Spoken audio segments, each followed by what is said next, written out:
What is up, guys? I am finally ready to start putting these Flaperon hanger brackets on that I built, which seems like it was months ago.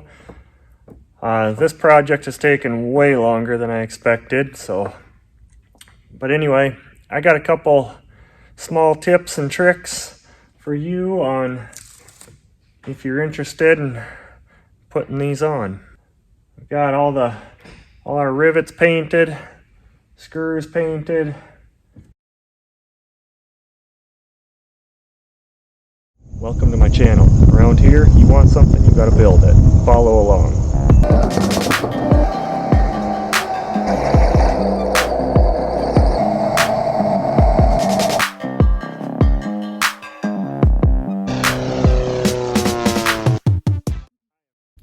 First trick I got, this piece of galvanized tin.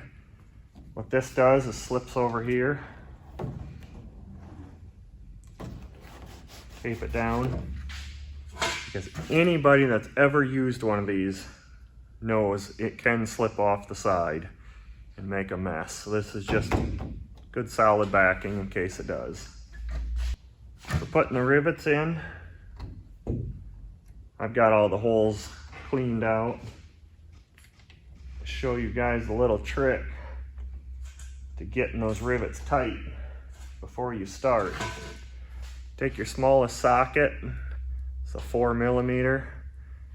You can slip that over these.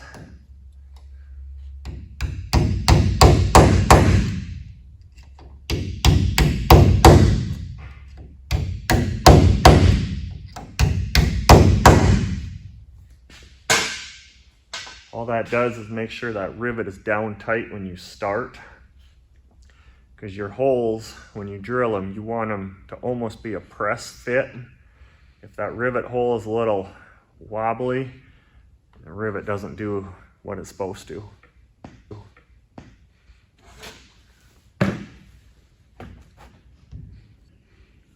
Another thing you got to do with this is grind off the top because it don't fit.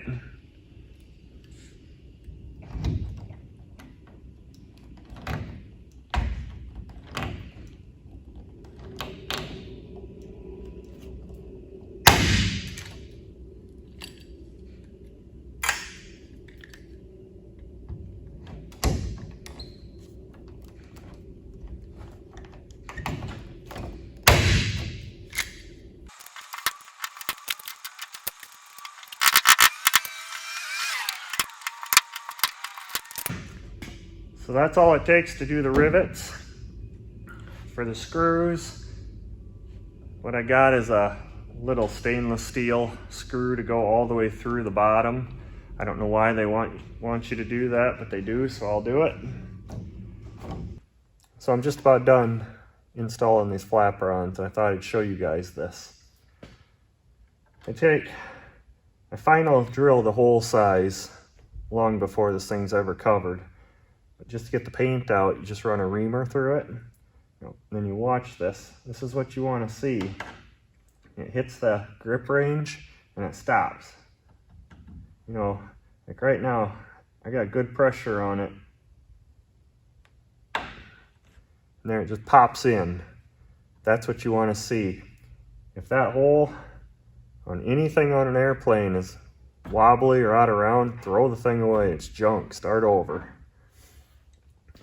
Another little thing, these wing rotisseries, they work really well for setting your Flaperons when you're by yourself. You can turn them, adjust them. So, just a little tip. Hope it helps somebody. Don't forget, anytime you're tightening up a screw that's sitting on top of another screw, make sure you clock them things, line them up together. It looks way nicer.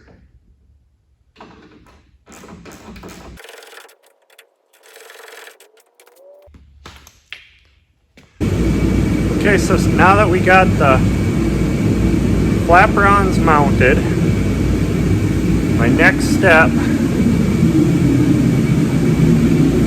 is I get these blocks on. What that does, clamped on the Flaperon, brings it to the front. This is the correct distance. with these set, now I can actually get all the correct links to my push rods, which control the flaperons, control the flaps, all that stuff. So I'm going to work on that. So I'll work on that, and then we'll head back to my place and build all the push rods, get them painted, bring them back, and see if we can get them installed in the airplane, see if they all work. Okay, guys. Okay, so right now we're making controller rods. What this does is goes from the mixer, or the aileron bell crank, up to the flaperons. So to do it, you start out with your little rod ends. It's just 1/4 by 28 socket, nut, bolt, whatever you call them. That's what they use. Even if you don't believe it, this is what all the Model 1, 2, 3, and 4 Kitfoxes use. I don't know about the Model 7s, if they changed, got something better or not. But we got the links, the distance from that mixer up to the flaperon. So that's what we got here. Now in order to get this inside of there, you gotta run it across the sander, get all that black junk off of there. Make sure you clean out the inside of these tubes. It's just a little piece of sandpaper on a drill bit. I hate welding on dirty metal. We'll clean it. We'll slide these in. You want to sand them so they're almost a press fit. That makes them so much better. They go in a little ways and they get tight. Sometimes you even got to tap them in a little bit with a hammer.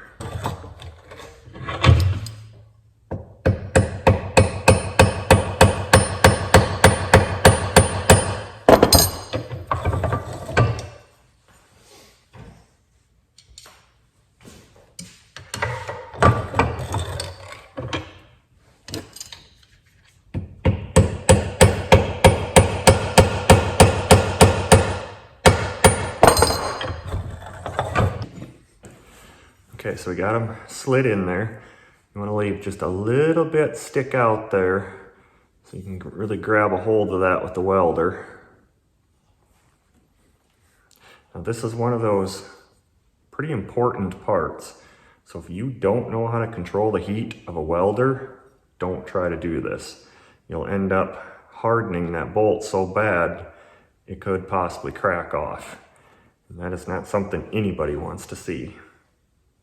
So I don't got anything real fancy, just a Miller TIG welder. Let's see if we can do it again.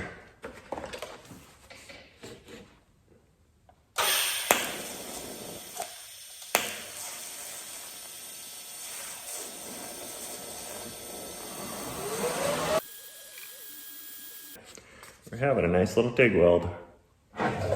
So that's how you do it. Put it together and see how we are for length. And there we have it. That is one controller rod that goes from your mixer up to your flaperons.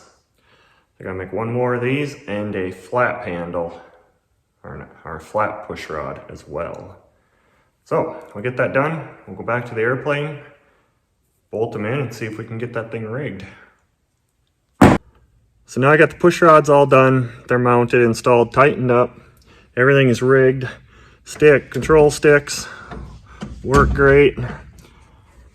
Flaperons are moving. We got the whole mixer system in there. That all works. Pull flaps up. I got 15 degrees of flaps. That's what I'm limiting this one to. Control sticks. I got solid stops down inside, so no matter how hard you yank and bank on that thing, it will not ever put any stress on those push rods. It's all done down inside. That mixer I know works good. I've been flying it for about 65 hours with the old wing. It was really amazing what that did to the old wing, how much smoother it made it fly. So yeah, what's left? Let's see, I got fuel system to do, which should be pretty simple. Nothing really changed from the last time. I got to build those flaperon mass balance weights yet. That could be another video. A little bit of electrical system to do, the strobe lights, hooking that up. But yeah, we're getting really close. This is exciting. I'm getting ready to go fly. Weather's getting nice. And okay, so I hope that helps somebody out there. If you like what you see, give me a thumbs up. Don't forget to subscribe to this channel, and I'll see you guys on the next one. Thanks.